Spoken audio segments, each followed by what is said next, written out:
জয় শ্রীকৃষ্ণ। চিন্তনে আপনাদের সকলকে জানাই আন্তরিক শুভেচ্ছা। আজ আমরা প্রবেশ করতে চলেছি শ্রীমদ্ভগবদ্গীতার ১৪শ অধ্যায়ে, যেখানে ভগবান শ্রীকৃষ্ণ প্রকাশ করছেন প্রকৃতির ৩ গুণ, সত্য, রজ ও তম এর গভীর রহস্য। এই অধ্যায়ে কেবল গীতার আধ্যাত্মিক তত্ত্বই নয়, মানবজীবনের প্রকৃতি, চিন্তা ও চেতনার সূক্ষ্ম স্তরসমূহের এক অসাধারণ মানসনকশা উঠে এসেছে। চলুন আজ আমরা অনুভব করি কিভাবে এই গুণত্রয় জীবকে আবদ্ধ করে, আর কিভাবে গুণত্রয় অতিক্রম করে একজন মানুষ পৌঁছাতে পারে ব্রহ্মজ্ঞান ও পরম মুক্তির পথে। গুণত্রয় বিভাগ যোগ মানে ৩ প্রকার গুণের বিশ্লেষণ। এই অধ্যায়ে ভগবান কৃষ্ণ প্রকৃতি প্রাকৃতিক জগতের মূল শক্তি, ৩টি প্রধান গুণ সত্য, রজ ও তম এর স্বরূপ, তাদের প্রভাব এবং আত্মার মুক্তির পথে এদের প্রভাব কিভাবে নির্ধারক তা ব্যাখ্যা করেছেন। অধ্যায়ের নামার্থ। গুণত্রয় বিভাগ যোগ মানে ৩ প্রকার গুণের বিশ্লেষণ। এই অধ্যায়ে ভগবান কৃষ্ণ প্রকৃতি প্রাকৃতিক জগতের মূল শক্তি, ৩টি প্রধান গুণ সত্য, রজ ও তম এর স্বরূপ, তাদের প্রভাব এবং আত্মার মুক্তির পথে এদের প্রভাব কিভাবে নির্ধারক তা ব্যাখ্যা করেছেন। প্রধান বিষয়বস্তু: ১. প্রকৃতি ৩টি গুণে গঠিত, সত্য, রজ, তম। ২. এই গুণত্রয় জীবাত্মাকে বন্ধনে আবদ্ধ করে। ৩. মুক্তির জন্য গুণত্রয়কে অতিক্রম করতে হয়। ৪. গুণাতীত পুরুষই পরমপ্রাপ্য ঈশ্বরভক্ত হয়। সত্যগুণ জ্ঞান ও বিশুদ্ধতার গুণ। সত্যং নির্মলত্বাৎ প্রকাশকম নামায়ং। সুখসঙ্গেন বদনাৎ জ্ঞানসঙ্গেন চানুগ। সত্যগুণ নির্মল ও আলোকদায়ক। এটি জ্ঞান ও আনন্দের সঙ্গে আবদ্ধ রাখে, ফলে মানুষ সদ্গুণে উন্নীত হয়, কিন্তু মুক্তি দেয় না, কারণ গর্ব জন্মায়। আমি কি রজগুণ কামনা ও কর্মপ্রবৃত্তির গুণ।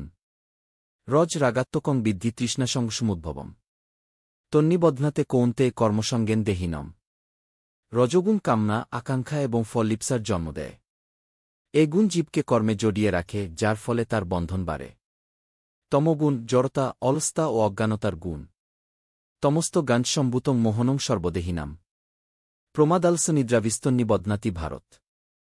তমগুণ অজ্ঞানতা, অলস্তা ও বিভ্রম উৎপন্ন করে। এটি আত্মাকে মোহে আবদ্ধ করে এবং প্রকৃত উপলব্ধি থেকে দূরে রাখে। এই গুণত্রয়ের পরিণাম ও ফলাফল: ঊর্ধ্বং গচ্ছন্তি সত্যস্থা, মধ্যে তিষ্ঠন্তি রাজসাক। জঘন্যগুণ বৃত্তিস্তা অধো গচ্ছন্তি তামসাক। যারা সত্যগুণে স্থিত, তারা উচ্চতর লোক বা জ্ঞানে উন্নীত হয়।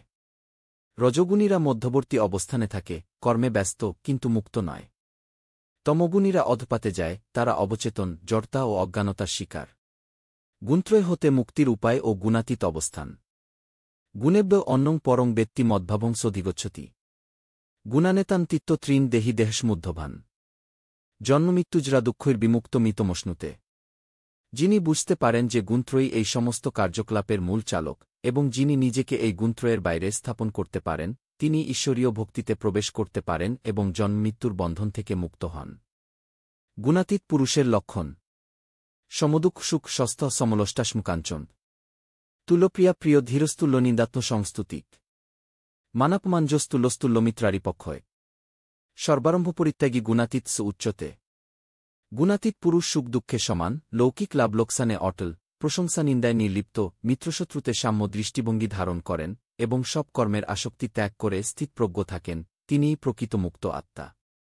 চূড়ান্ত লক্ষ্য: ঈশ্বরের অনন্যময় ভক্তি। মাংচে যোগ্যব্য বিচারেন ভক্তিযোগেন সেবতে। স গুণান্সমতিত্বয় তান ব্রহ্মভুজায় কল্পতে। যে ভক্তি দিয়ে অবিচলভাবে ঈশ্বরের আরাধনা করে, সে এই ৩ গুণকে অতিক্রম করে এবং ব্রহ্মতত্ত্বে প্রতিষ্ঠিত হয়, যেখানে চিরন্তন শান্তি, জ্ঞান ও মুক্তি আছে। ১৪শ অধ্যায়ের মূল বার্তা হল: মানুষ প্রকৃতির ৩ গুণ দ্বারা প্রভাবিত। এই গুণগুলোর প্রভাবে সৃষ্টি হয় জীবনযাত্রার ভিন্ন ধারা। প্রকৃত মুক্তি পেতে হলে এই গুণত্রয়কে অতিক্রম করে ঈশ্বরভক্তিতে স্থিত হতে হয়। গুণত্রয়ের থেকে মুক্ত হওয়ার উপায়: শরণাগতি ও নির্লিপ্ত জ্ঞানচর্চা।